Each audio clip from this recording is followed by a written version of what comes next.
Everyone, it is Justin here on a Sunday morning. It is January the 30th, 2022, and I want to talk about my mom. And that's coming up right after this.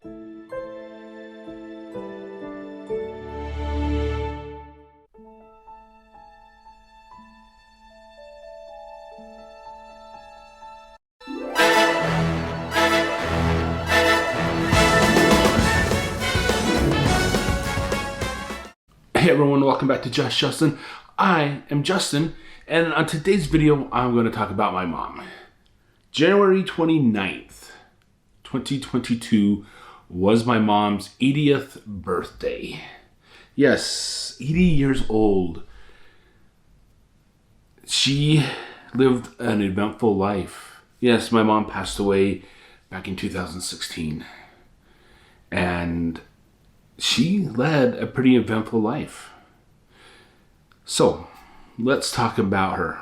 She had 7 kids, 5 daughters, which is enough to drive anyone crazy, and 2 sons. And one of her sons was born handicapped. And she would take him out in public, and people would look at her and talk about her behind her back. Someone even come and comment to her about her son. She didn't let it bother her. She just let it roll off her back, and she just carried on with life. And there was other times in life where people in the neighborhood, because, we all make our own choices, and sometimes our choices don't line up with others. And those people would once again talk behind my mom's back, or even tell her that her kids are not doing the appropriate things like their kids were. But in reality, those kids were a little bit worse than what her kids were doing. She just let that roll off her back. She didn't care about what others thought. You could be mean to her, and she would still treat you with the dignity and respect that you deserved. Okay, my mom was my biggest supporter. I played football, tackle football, from the 8th grade up until my senior year in high school. She was there to every game except for one. The day after my grandparents died, my mom did not show up. She was there. She was with my dad because his parents had just passed away. Both of them passed away the day before. I showed up to the football game, and my coach was like, "Justin, you don't have to be here. Your grandparents just died. You do not have to be here." I was like, "Yeah, my grandparents would want me here." And so I played football. That was my fall of my 9th grade year. And my mom, that's the only game she ever missed. And I was totally fine with that. She needed to be there for my dad to mourn the loss of his parents. And I was mourning them in my own way. But she was there, no matter what, rain, snow, whatever, coldness, travel distance. Yeah, she was even there in Durango, Colorado. My dad and my mom came to Durango to watch us play football my senior year. And she was my biggest supporter. She would never let me down. She had a mean streak to her, though. I was pushing her buttons a little bit too hard one day, and she had a wooden spatula in her hand because she was cooking, and she came over to me. She got to me, I don't know how fast she got to me. I couldn't even move.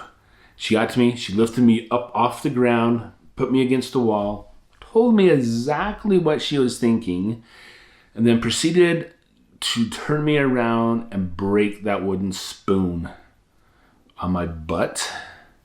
Then she was mad at me because she broke the wooden spoon. I remember not to push her buttons. I could push her buttons, but not that far, enough to make her mad at me. Because, I don't want the wrath of my mom upon me. No. But she did an amazing job living next to my grandparents. Yes, my dad's parents, we lived next to them for a good portion of our lives until they passed away. And it was nice for me because I got more food when I was younger. But it also was a burden for my mom because my grandma could be a little bit judgmental. And she would always call my mom up and say, "Why aren't you feeding these kids?" And because Justin's down here wanting more food. And she's like, "We just got done with dinner 10 minutes ago." And then I would get a wrath from both my grandma and my mom, but I still got that second dinner. It was hard at times, but it was always nice to have a grandparent around because my dad traveled a lot. He was always out on town on business, and it was nice to have my grandpa around to help us, to make sure I was up in the middle of the night to water. But it can be hard on someone to live next to your in-laws, but she made it through like a warrior. And just those last few months of her life, watching her deteriorate with dementia and not being able to be with her like I wanted to be, not being able to spend the time with her really took me hard. It was really hard on me. Even the last weekend she was alive, I stopped to visit her, and she was in a lot of pain and agony, and she was telling me she didn't know what to do. She didn't know what to do, and to help her, and I couldn't help her. It nearly killed me inside that I couldn't do anything to help her. And that's the last thing she said to me before she slipped into a coma and passed away. It was really hard on me because I couldn't help my mom when she was there for me year after year, sport after sport, supporting me, and I didn't know how to help her. So I just want to wish my mom a happy birthday. Happy birthday, Mom. It's been a while. Miss you. Love you.